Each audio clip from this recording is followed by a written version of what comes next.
the sold-out Bridgestone Arena in Nashville, Tennessee.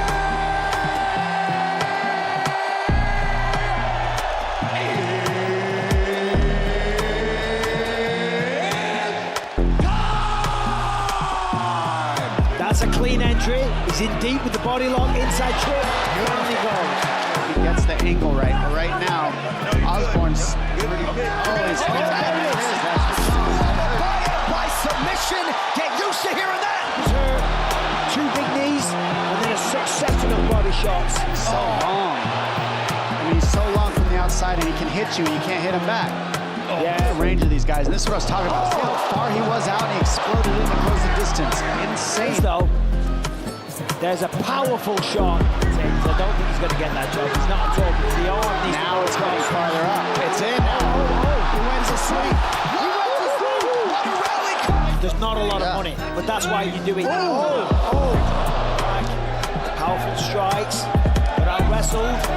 There it is again. Take it down, but right into a triangle. He went straight to a jumping triangle. He used the armbar to sink in the triangle. Now he's going back to armbar. This one hits. Elbows. Busted his arm. Diego Lopez, light him up in Nashville. Tatiana Suarez submits Andrade in round 2. And her hands weren't even completely locked. That's how deep that choke was.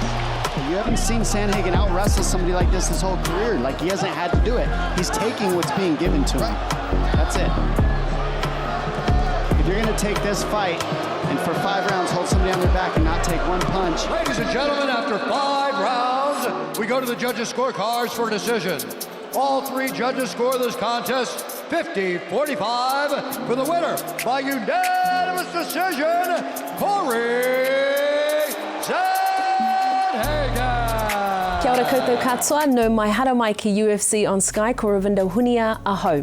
UFC 292 is the next major UFC event, and you can catch all that action on Sky Arena. It will be featuring UFC bantamweight champion ALJAMAIN Sterling putting it all on the line up against Sean O'Malley, and the champ joins me now. Kia ora ALJAMAIN, and welcome to the show. Thanks for having me. Look, let's start with preparations. How has it all been, considering this is quite a short turnaround since your last fight? Yeah, I mean, training, I just had to make a couple adjustments to the training camp, try to heal some injuries from the fight with Henry Cejudo. Just try to do as best as I can and making sure the bumps and bruises from the last one don't affect this training camp, so to speak. So I think we've been able to do a good job with that with the UFC. PI had some great help with them.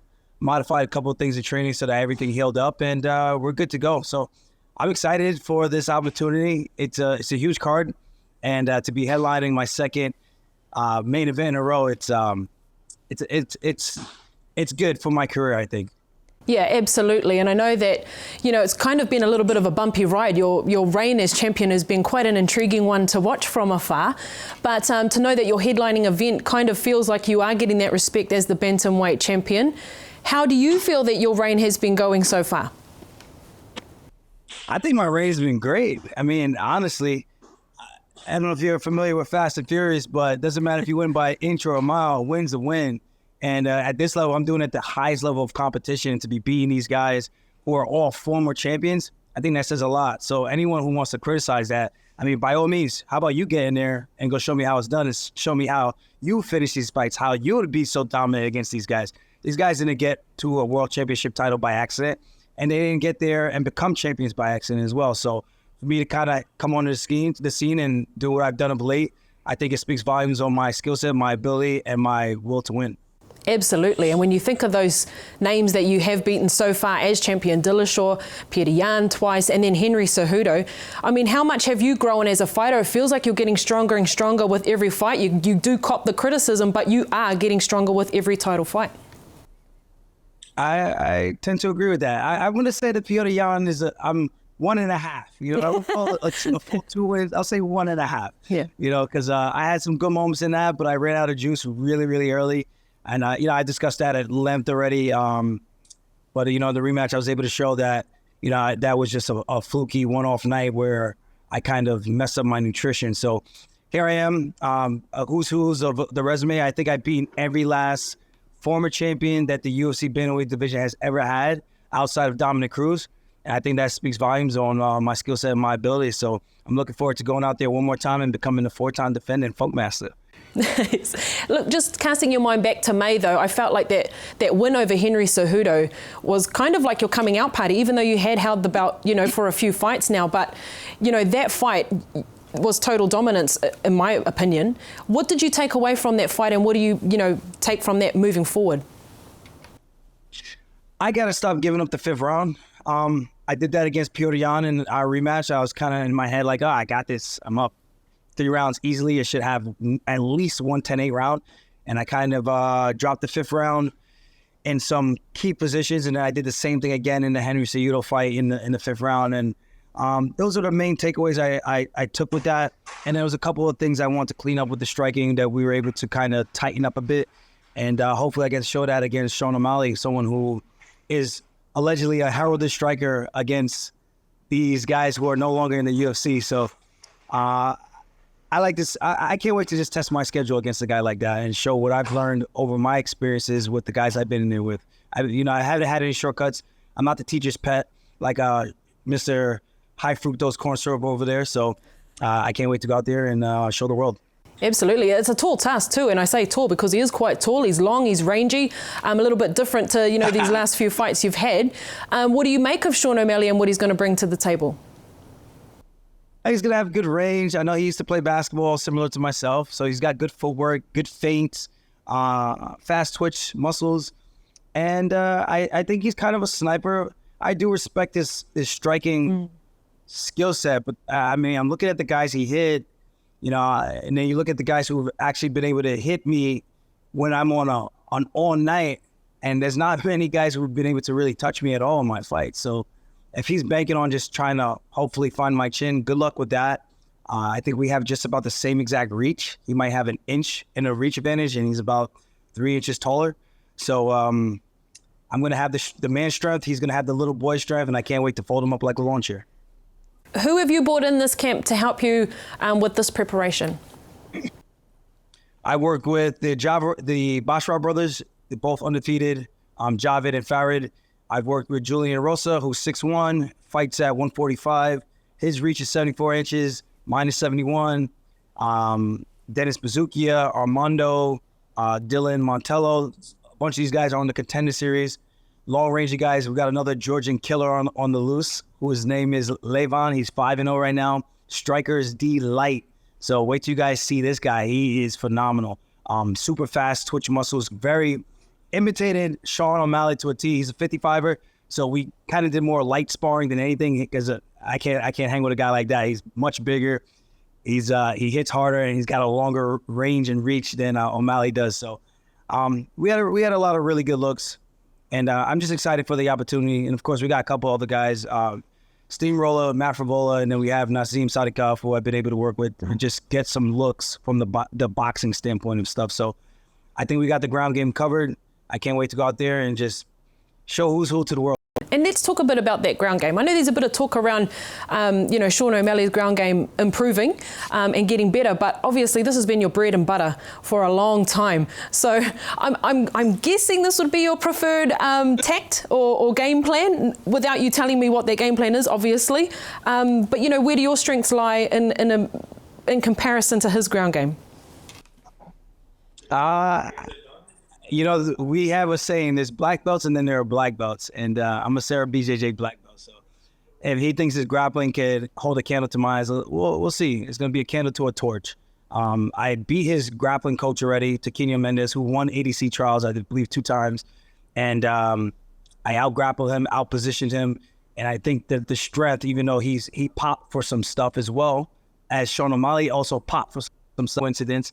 And I think I did very well in the strength department with a very strong guy, and Sean O'Malley is long, thin, and I don't think he's going to have the man strength to be able to keep up with me. So I think that's going to be the difference. It's going to just be trusting my skill set, and I think he's going to be looking to do more tricks than anything. I mean, if we're going to just have a straight-up fight, I just can't really see his path to victory other than hoping to land a knockout punch. I just can't really see it.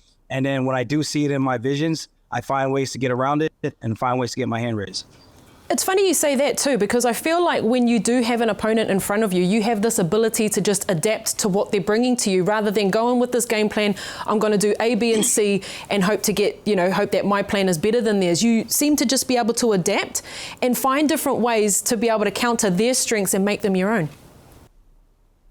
Yeah, that's a very good analysis. I always come in with a plan A, and I always have a plan B and C and at least a D where I can kind of I chalk it up to a visualization, just being able to see different paths to victory and seeing if the fight goes one way, if it goes another way, if he's better in this aspect of the sport than I thought or anticipated. I got to make sure I have ways that I can pivot, and I think that's the difference. Guys like myself and Henry Cejudo, guys who are able to make adjustments in the middle of the fight, I think that's high-level fight IQ, and being able to do it really well in all facets, from boxing, from kickboxing, from wrestling, jiu-jitsu. And I think that's going to be the difference. Sean's been in there with one world-class guy, and that was Petr Yan. A lot of people thought he lost that fight, but at the end of the day, he got his hand raised. So now he's got the opportunity for no more protection from the teachers. So now the teachers got to come out and play with the bullies outside. Yeah, and I mean, it's a great fighting IQ. It's also a championship IQ too, right? 100%. So I think I got the rounds in, I got the experience in, and I just look forward to the night that he thought he was doing himself a favor by trying to get me while I was going to be injured. And I think he's going to be very shocked with what he asked for. I think this is going to be the easiest weight cut of my entire UFC career. And I'm looking forward to stepping on the scale and getting out there, getting larger in charge, and just putting this man strength on him and see what he's really made of and see if he actually wants to be in there with me.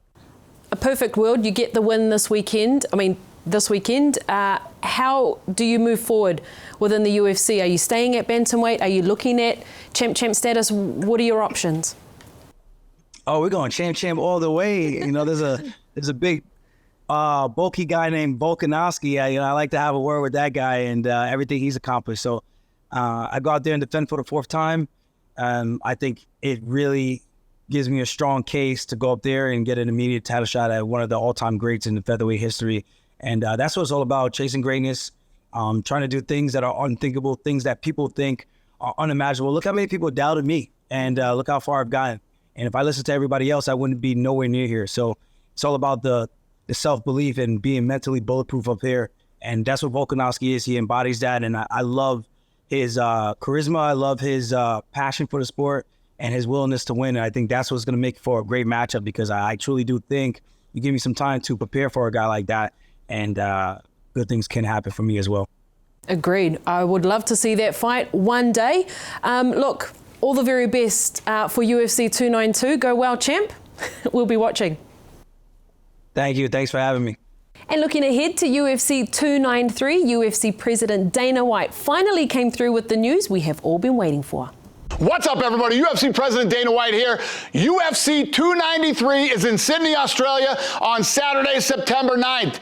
The main event, Israel Adesanya defends his middleweight title against fifth-ranked Sean Strickland.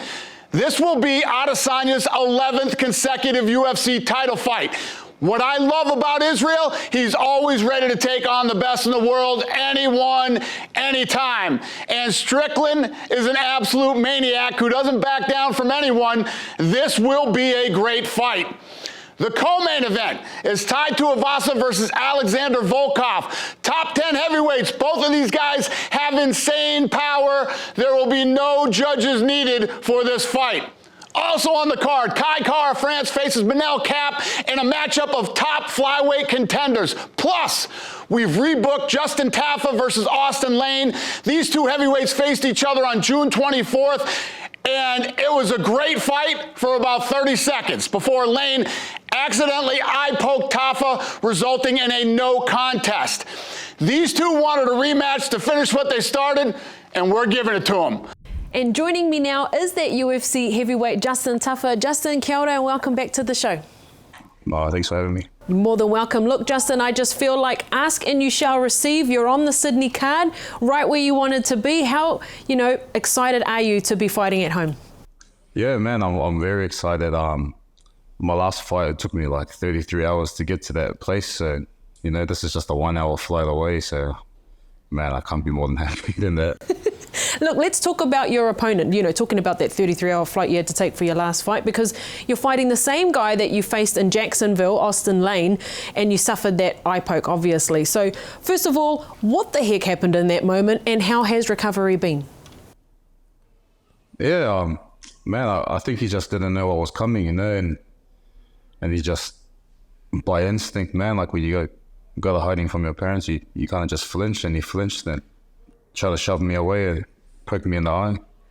But recovery's been all right. It's been pretty good, actually. I've been just listening to what the specialists have been telling me to do, and not just trying to be courageous and just start sparring early or whatever. Taking the medication that they told me to, and that's made me ready to fight in Sydney in September. Yeah, you can't play around when it comes to your vision, right? Yeah, 100%. What did he say to you after the fight, if anything at all? Well, he just apologized. I think he was a bit frustrated himself, but yeah, he just apologized, and I said, yeah, all good. But I knew there was unfinished business kind of thing, yeah, I can't wait. Well, it kind of feels like, I know it wasn't ideal, you never want to finish a fight that way, but now this opportunity has come for you to be on the Sydney card as a result. Yeah, this was always the plan, was to fight in Jacksonville and then fight again in Sydney. I had a lot of time off, so I just wanted to be active and make up for lost time.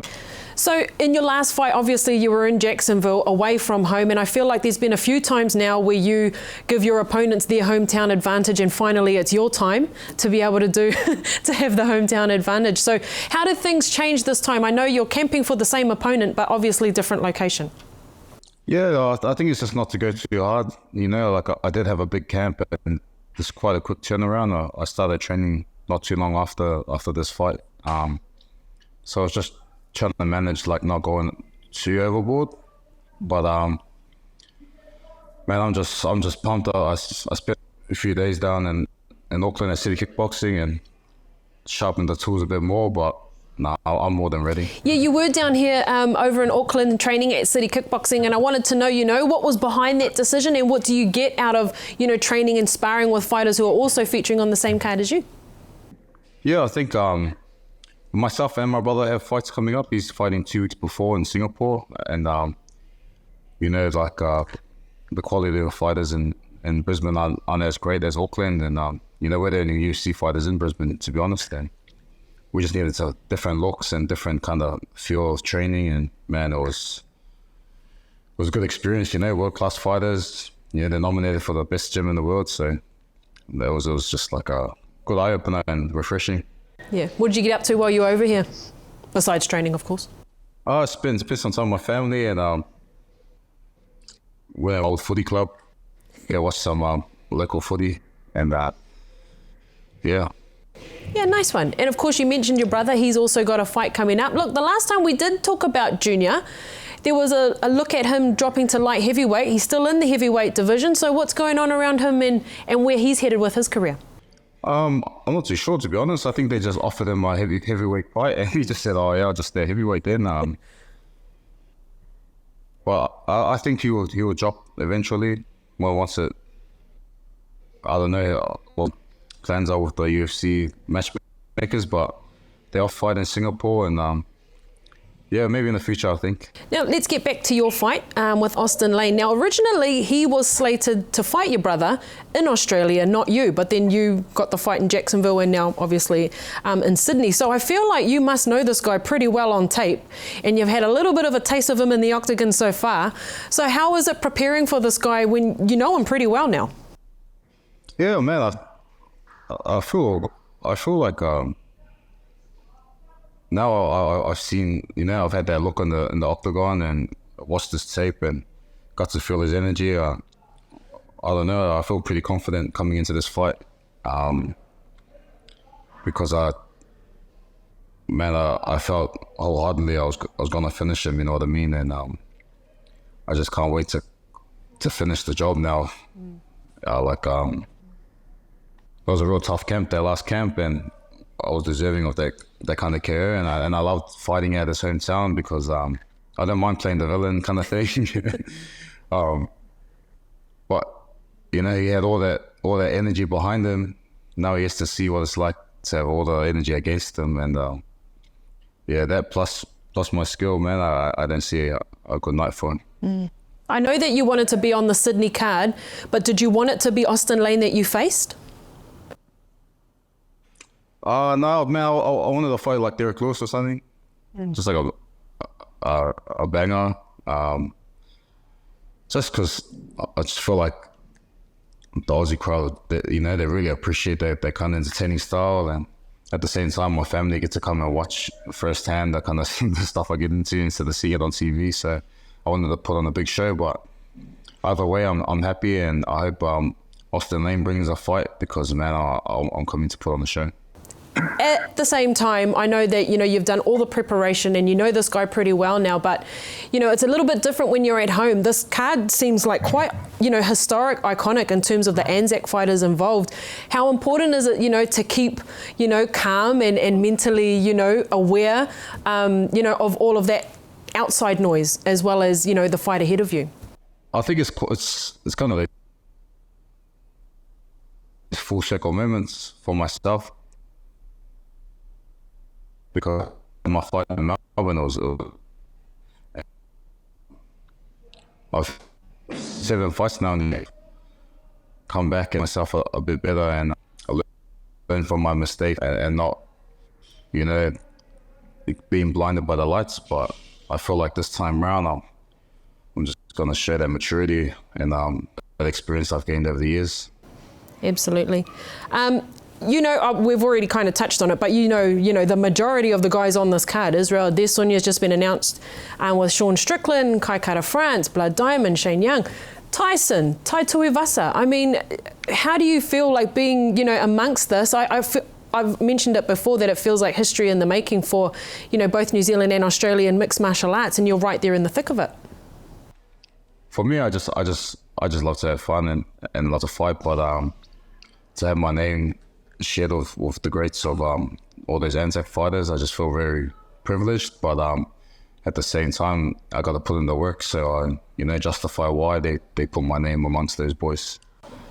Absolutely. So UFC 293 still a little while away, but what does training camp look like for you from here on in? It's just like a lot of early nights and eating right and training hard. That's just been, you know, day in, day out.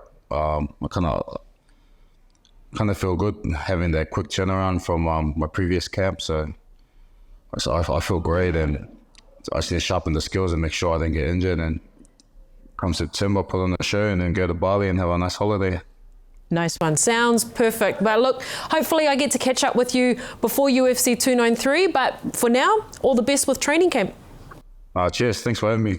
This weekend, though, it's UFC Fight Night Luke versus Dos Anjos, and all the action kicks off at 2 p.m. on Sunday afternoon, live on ESPN. Mā te wā. The UFC returns with an elite welterweight showdown you do not want to miss. Number 10 UFC welterweight Vicente Luque puts his ranking on the line as he takes on former lightweight champ Rafael Dos Anjos on the hunt for his 17th career finish, plus a full card of non-stop action on ESPN and streaming on ESPN Plus.